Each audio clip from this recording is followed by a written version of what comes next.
पूर्णमदः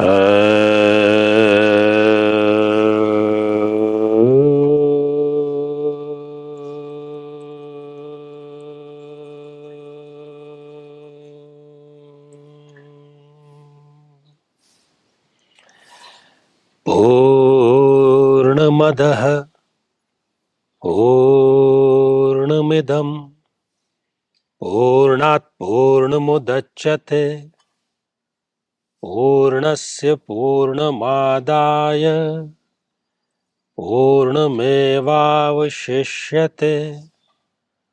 ॐ शान्तिः शान्तिः शान्तिः।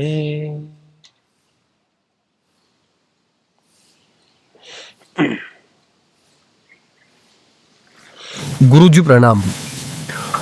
गुरुजी, मैं जिससे प्रेम करता हूँ वो चाहती है कि मैं उसी के अनुरूप ढल जाऊं, उसके नियंत्रण में रहूं। हमारे झगड़े भी बहुत होते हैं, मुझे क्या करना चाहिए? देखिए, हमें प्रेम और मोह, अंग्रेजी में कहें तो लव एंड अटैचमेंट, इसमें बहुत स्पष्ट रूप से अंतर होता है और वो हमें समझ लेना चाहिए।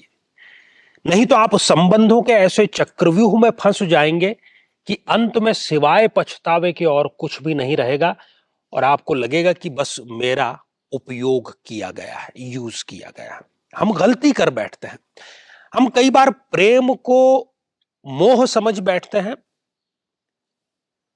और इससे भी बड़ी और इससे भी ज्यादा जो गलतियां करते हैं कि हम मोह को प्रेम समझ बैठते हैं, जबकि दोनों के पैरामीटर्स बिल्कुल अलग अलग और बिल्कुल स्पष्ट है। उसमें किंचित सा भी घालमेल है ही नहीं।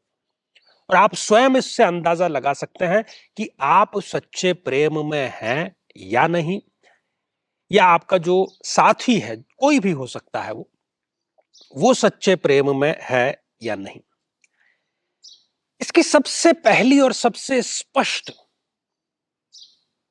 जो रूपरेखा निर्धारित करती है वो है, प्रेम जो है ना, वो आत्मीयता मांगता है। वो आत्मा से आत्मा के बीच का संचार है, विशुद्ध है। लेकिन जो मोह है उसमें केवल शरीर से शरीर का प्रेम है। अब आप केवल शरीर तक सीमित हैं यदि, तो वो मोह है।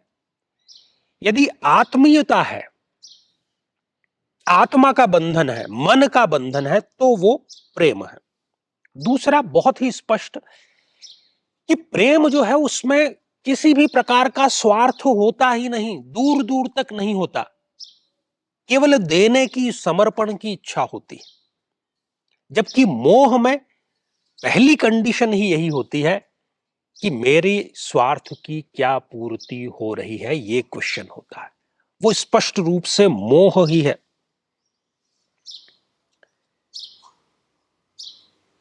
प्रेम जो है वो क्षमाशील होता है।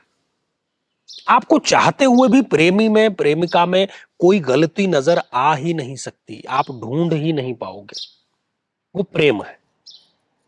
लेकिन इसके ठीक उल्टा,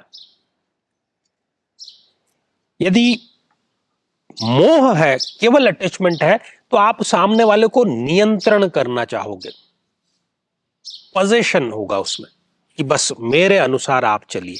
वो विशुद्ध रूप से मोह है, वहां पर प्रेम नाम की कोई चीज नहीं है।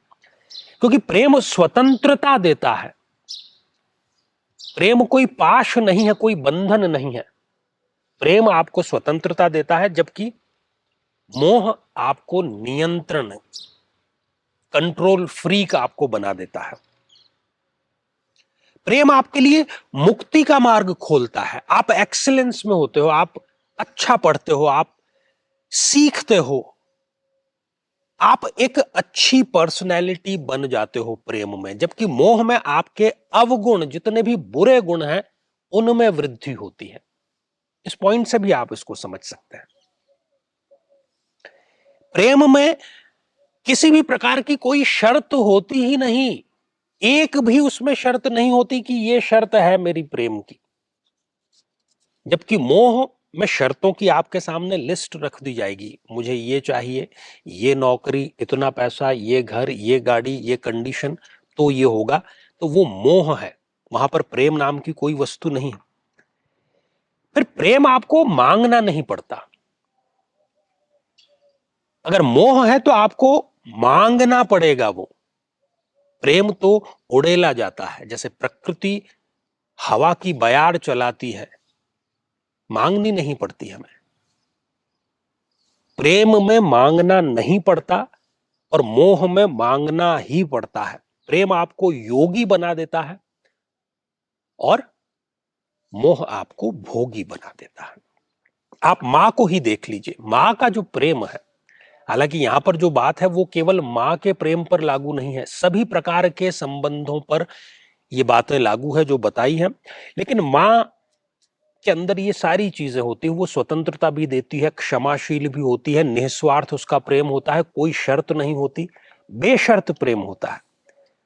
यूं ही नहीं कहा गया कि जगत को प्रेम से जीता जा सकता है, क्योंकि ये जगत जो है वो प्रेममय है, ईशमय ही है। इसकी उत्पत्ति, इसका विकास और इसका लय प्रेम में ही होता है और बड़ा दुर्लभ है आज के युग में। मनुष्यों में इस प्रकार का जो प्रेम है बड़ा दुर्लभ है, लेकिन यदि आपको खुशकिस्मत है, मिल रहा है, तो आपको लेना चाहिए, किसी भी कीमत पर ले लेना चाहिए। और एक अच्छा जो प्रेमी है उसके सारे के सारे गुण एक अच्छे शिष्य के होते हैं, क्योंकि जहां पर भी विशुद्ध प्रेम की हम बात करते हैं, अभी मां का हमने उदाहरण दिया, वैसा ही एक उदाहरण गुरु और शिष्य के बीच में जो प्रेम है वो विशुद्ध प्रेम है, उसमें स्वार्थ नहीं है। गुरु को अपनी कृपा देनी होती है निस्वार्थ भाव से, शिष्य को अपना समर्पण देना होता है निस्वार्थ भाव से, बस। और ये गुरु दीक्षा के माध्यम से बहुत आसानी से संपन्न किया जा सकता है। जब गुरुत्व शिष्य में उतरता है तो उसका जीवन परिवर्तित हो जाता है। हमारे जो आगामी कार्यक्रम है गुरु दीक्षा के, उसका डिस्क्रिप्शन में आपको लिंक मिल जाएगा, उस फॉर्म को आप भर सकते हैं और गुरु दीक्षा का जो सौभाग्य है उसको प्राप्त कर सकते हैं।